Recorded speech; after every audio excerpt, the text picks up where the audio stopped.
The contract with yourself, the greatest secret of change. Let's begin with a lie.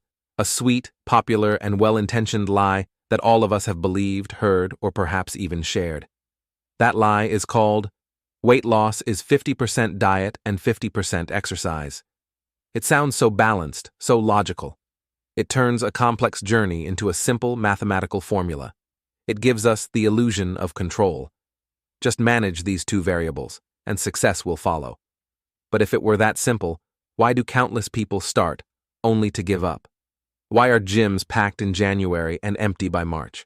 Why do fad diets emerge like storms and then fade into oblivion, leaving behind a trail of frustration and guilt?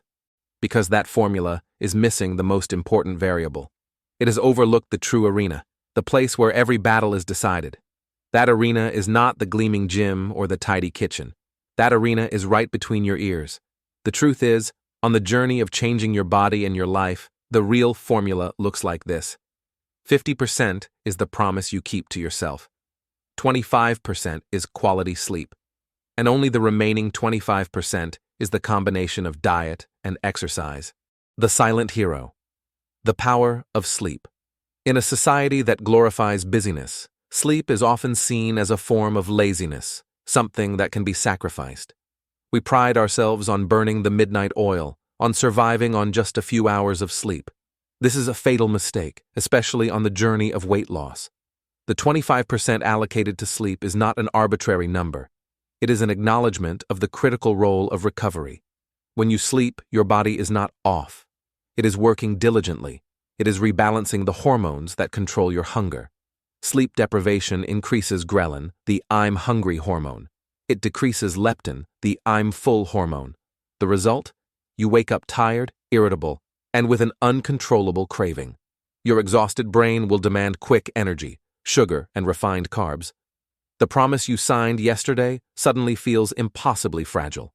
When you sleep, your body is repairing the muscle fibers you broke down during your workout. That's how muscle is built. And muscle is your body's most effective calorie-burning engine. To skip sleep is to sabotage your most precious tool.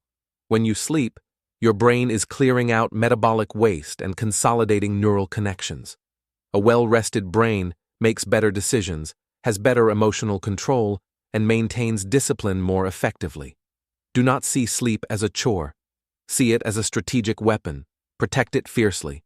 Create a quiet, cool, dark sleeping environment. Set a consistent bedtime and wake-up time. Turn the last hour before bed into a relaxing, screen-free ritual. The quality of your sleep will determine is the silent hero of this journey. Tools in the hands of a master. Diet and exercise. Now, let's talk about the remaining 25%. Let's put them in their proper place. They are powerful tools, but they are only effective when wielded by a master with a clear purpose, someone who honors the contract with themselves. The philosophy of fuel, beyond calories. Counting calories can be useful at the beginning, like a map to keep you from getting lost. The principle of calories in must be less than calories out is the undeniable physical foundation of fat loss. But if you focus only on the numbers, you risk missing the whole story. You risk building a toxic relationship with food, seeing it as an enemy to be controlled rather than fuel for life. Try a different approach. Focus on quality instead of just quantity. Ask yourself, are 200 calories from a chocolate bar the same as 200 calories from a bowl of strawberries and Greek yogurt? Numerically, perhaps. But biologically and psychologically, they are worlds apart. The bowl of strawberries provides you with fiber, vitamins, and protein. It keeps you full longer, stabilizes your blood sugar, and sends a signal to your brain that you have been nourished. That chocolate bar, with its refined sugar, will spike your blood sugar and then cause it to crash, leaving you feeling tired, craving more, and empty within an hour. Instead of obsessing over what you're allowed to eat, change the question to, what will best nourish my body? What will help me honor my contract today?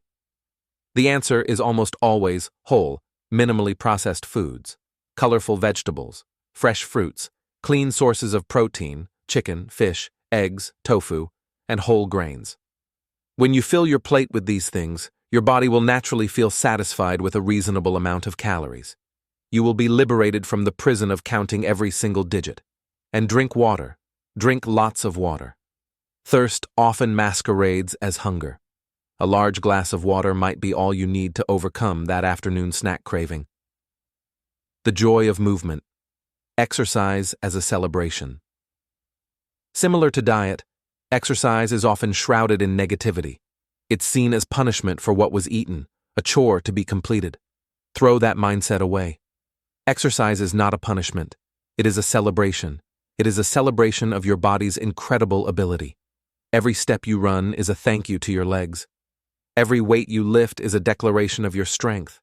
Every yoga pose is a connection to your breath and your flexibility. Find joy in movement.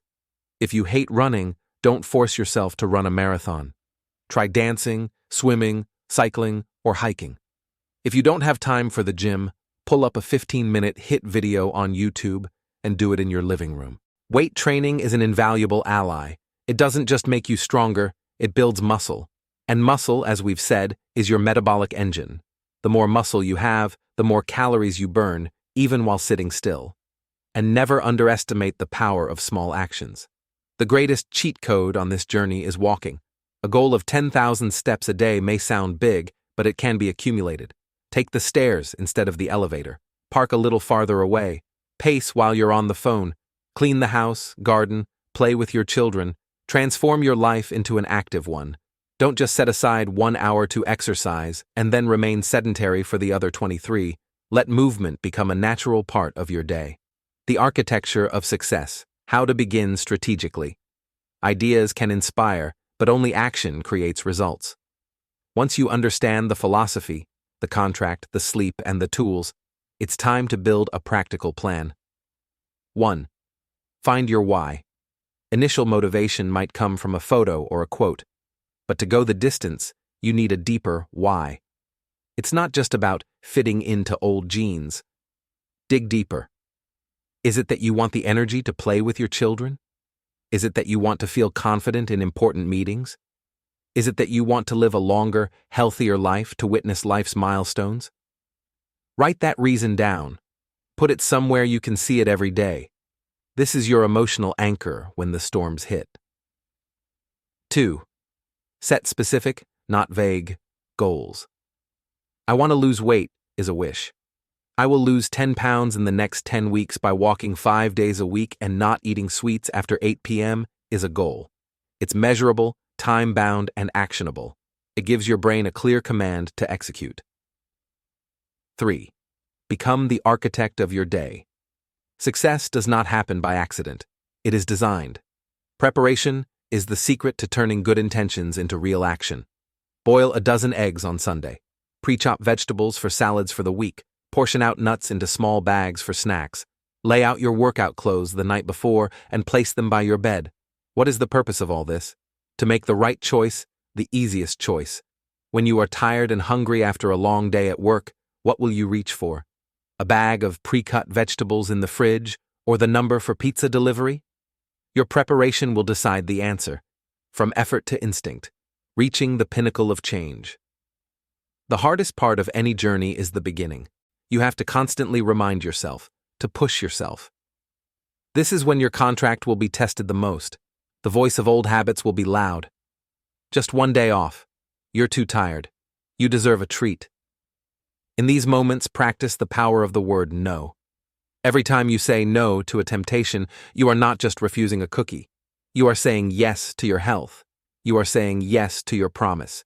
You are saying yes to the future self you long to become. And then, something miraculous will happen. If you persevere long enough, the actions that once required conscious effort will gradually become automatic.